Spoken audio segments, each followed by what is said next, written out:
Ayan ang kwarto ko, basang-basa oh. Ayan. Tapos isang ganito ko, yun ang nabasa. Nandun pa naman yung mga papel ko nung ano. Ay, maka-importanteng dokumento. Ito mo, yung sira-sira niya, dinadaanan ng dagayan. Tapos tumulo pa. Paano kung lahat ng gamit ko walang ganito? Puro mga paninda ko nandiyan, mga libro ko.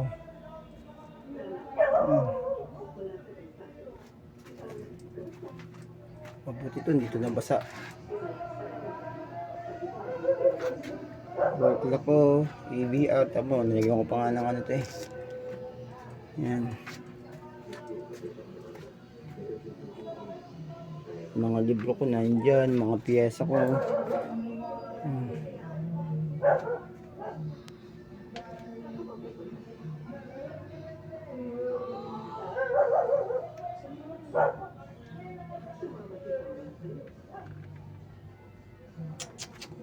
Grabe.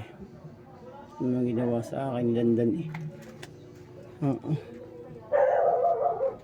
Yung isang ganito ko, basang-basa. Nandun yung mga dokumento ko eh. Alam mong ginawa, umakit sa bubong.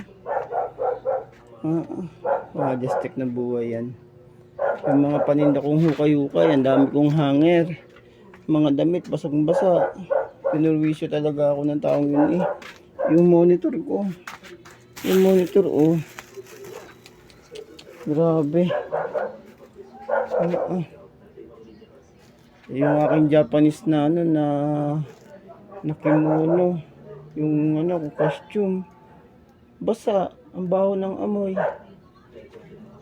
Kaya nilagyan ko ng ganyan para pag may dadaan na daga doon sa ano sa taas, kagaya nito, di ba yung mga ganyan, mga kahoy yan, di ba yung ganyan nadaan sa ano sa kahoy yung mga daga, tapos napatak yung tain ng daga. Paano kung tutulog ka tapos ikaw ay ano, ikaw ay nakabunganga, nakabukang bibig, di mangyayari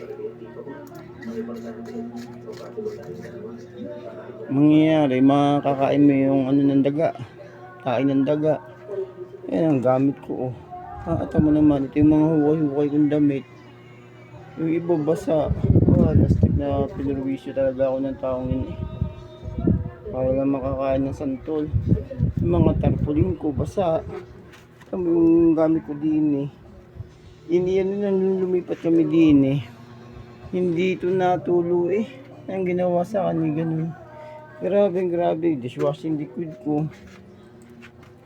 Yung isang dishwashing liquid ko. Grabe. Yun yung nangyari sa akin.